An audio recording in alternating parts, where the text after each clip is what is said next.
So please welcome Mr. Nic King as Elvis. So Elvis Presley, to me, is probably the greatest performer in the world, and he's probably the greatest performer to a lot of people in the world. So on stage, we try to bring the closest we can bring as an Elvis show. We try to bring the moves, we try to give people a glimpse of how Elvis would perform.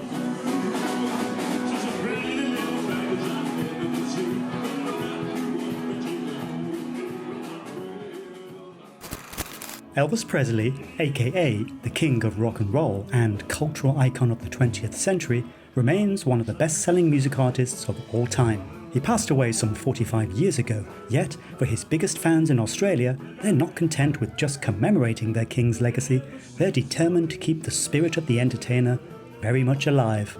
So an Elvis tribute artist is an entertainer that plays tribute to Elvis. It's not a joke, it's not playing fun at Elvis, it's tribute to Elvis, singing Elvis' songs, whether you're dressed as Elvis or not. You can be any race in the world paying tribute to Elvis. There's constantly people in Australia doing their Elvis tribute shows. I mean, I'm doing Elvis every weekend, and there's probably like another 30 people doing what I'm doing every weekend. I mean, there must be Elvis fans. I think everyone's an Elvis fan. I don't think it's just Australia, but I think Australia's got a lot of Elvis fans. Nic King, an Elvis fan since the age of 4, has been crafting his performance for years.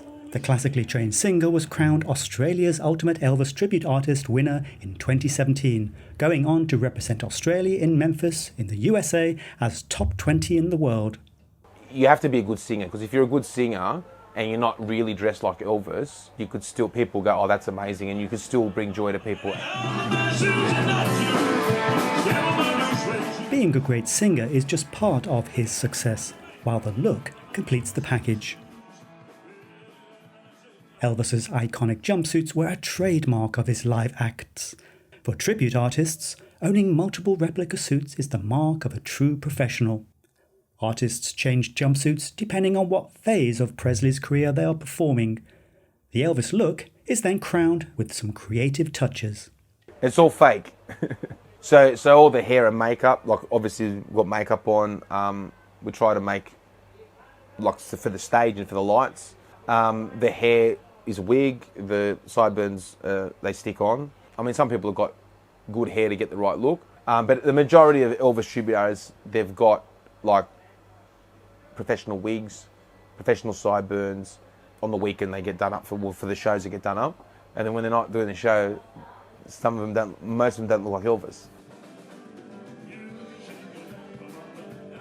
Although Elvis never travelled to Australia, it remains one of his most successful territories outside of the US, where he was ranked the top solo male artist with the most #1 hits from 1956 to 2009, and 120 entries on the Australian Top 100 Singles chart between 1956 and 2006. The songs, they must be timeless. I mean, I think they are timeless. There's something about the songs that we can play songs live tonight and they sound like modern songs. The people might not know the songs. They might be like not Elvis songs that everyone knows, but when they're played, there's something about the beat that people will dance to it, whether they know the song or not. They go, oh, that's a cool song, it's a good beat. To these dedicated tribute artists, the rituals of raising the spirit of Elvis on stage isn't just an act of reverence, but also maintains the common threads that Elvis's legacy has woven to connect people from different races, creeds and countries. It's just inevitable that you'll have Elvis fans in Australia, as you would probably Denmark, as you would probably Sweden, which is not in America. Even though Elvis is dead, the legacy still remains and it continues to remain, and people continue to listen to Elvis and watch all the festivals and shows.